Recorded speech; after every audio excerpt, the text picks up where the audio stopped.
Hi friends, ఈరోజు మేము కార్లో పోతున్నాం. సంతోషన ఎలక్ట్రిక్ బండి కొనబోతుండు.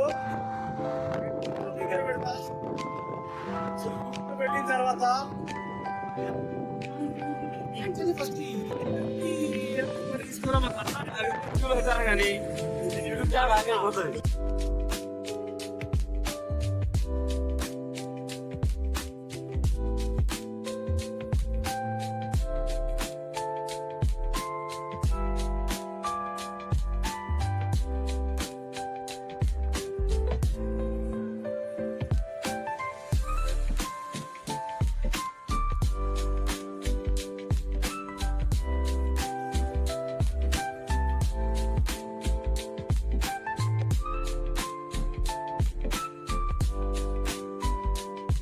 మనకి ఆయిల్ దొరకనప్పటి నుంచి, పెట్రోల్ స్టాప్ తగ్గినప్పటి నుంచి మనకి పెట్రోల్ ధరలు ఏమాత్రం పెరుగుతున్నాయి అర్థమవుతుంది కదా.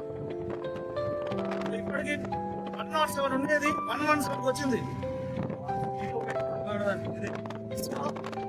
సో సంతోష్ ఎలక్ట్రిక్ బండి వస్తుందో ఈఎంఐలో కొంచడా మరి చూసిన తర్వాత మీకు అప్డేట్ చేసుకోండి. ఫుల్ బ్లాక్ ఉండండి. మధ్యలో దిగి దానికి వచ్చి